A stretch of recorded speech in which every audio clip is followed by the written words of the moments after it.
मैंने जंगें देखी भी हुई हैं। 65 की जंग, 65 की जंग में मैंने 600 टैंक का हमला देखा। अच्छा, और जब भी लाहौर में ये सियालकोट बॉर्डर के ये ऊपर? सियालकोट जो है ना, चुंडा के महाज पे, बडियाना से चुंडा का वो मैदान मैंने देखा हुआ है जहाँ इंडिया ने 600 टैंकों से हमला किया।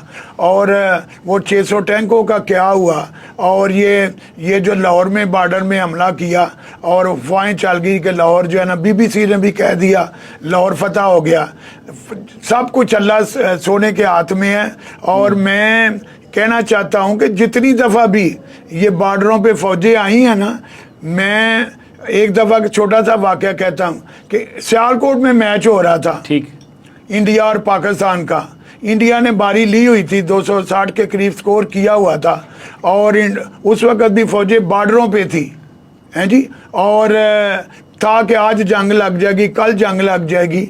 तो ज़ियाउल हक से पूछा जी कि इंडियन फौजें बॉर्डरों पे है तो इंडिया अटैक के लिए तैयार है। तो ज़ियाउल हक ने कहा कल आएगा तो अल्लाह करम करेगा, देखा जाएगा। और दूसरे दिन Indian prime minister Indira Gandhi अपने ही सिक्योरिटी गार्डों के हाथ कत्ल हो गई और इंडिया की फौजों को वापस जाना पड़ा। सब कुछ जो है ना, बीइंग ए मुस्लिम हम कहते हैं कि ईमान है कि सब कुछ अल्लाह के हाथ में है। मोदी के दिल में तो रहम नहीं है। बिल्कुल ठीक। बीवी को वो छोड़ चुका है, औलाद उसकी नहीं है, और उसको क्या कि इंडिया के अवाम क्या, ये 1.5 अरब जो 2 अरब के करीब जो अगर जंग लगी तो 2 अरब ये इंडिया पाकिस्तान के लोगों की जंग होगी। और ये जंग ये तलवारों लेकिन बॉर्डर के ऊपर आपने देखा कि लाइन ऑफ कंट्रोल पे कल से शेलिंग कर रहे हैं, बमबारी फायरिंग कर रहे हैं, तोपखाने उनके हमारे गोले बरसा रहे हैं। जवाब हमने बड़ा करारा दिया है, उनके मोर्चे तबाह कर दिए, अब उनकी तोपें खामोश हैं। उनका अल्लाह की रहमत से ये इबरत हासिल नहीं इंडिया करता।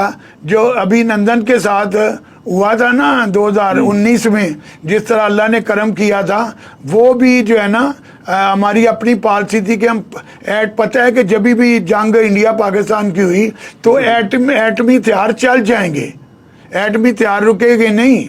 ये जो कुछ भी दोनों मुल्कों के पास हमने ये बम जो बनाए हुए हैं ये अपने कुछ खिलौने के लिए तो नहीं बनाए हुए, अपने दिफा के लिए बनाए हुए जी। वही है ना कि हमने अपने दिफा के लिए बनाए हुए हैं। और इंडिया के अवाम भी इसीलिए जो है ना वो मोदी पे तनकीद कर रहे हैं कि उनको पता है कि ये जंग तलवारों की और बंदूकों की जंग नहीं होगी, ये मिसाइल की और एटमी धमाकों की जंग होगी।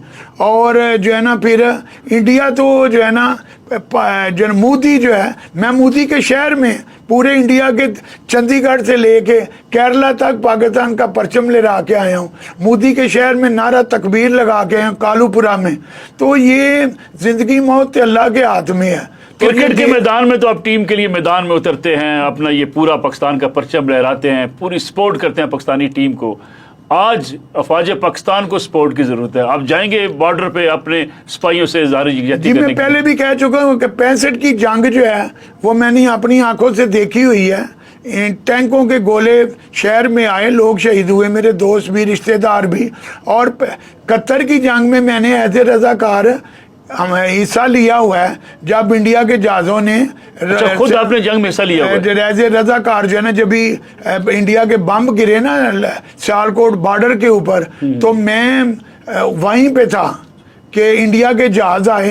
तो सच कहना पड़ता है हमारे सायरन नहीं हुआ, लेकिन हमने समझा कि भाई ये पाकिस्तान के तैयारे हैं जो सायरन नहीं हुआ। फिर 8 सेकंड में इंडिया के जहाज फैक्ट्री एरिया की तरफ गए, वापस आए तो जिधर मैं था उधर ही 1000 पाउंड का बम इंडिया का गिरा। मेरे सामने मेरे दर्जनों या सैकड़े पाकिस्तानी शहीद हो गए, लेकिन मैंने आपसे बातचीत करनी थी, मुझे अल्लाह ने बचा लिया। तो ये जंगें होती रही हैं, होती रहेंगी, लेकिन ये जंग अभी ये जो है ना अच्छी नहीं है। हम तो यही चाहेंगे, जंग तो हम चाहते नहीं, लेकिन हम अपना दिफा तो करना चाहते हैं। तो फिर दिफा ऐसा करेंगे कि इंडिया को पता चल जाएगा कि दिफा होता क्या है।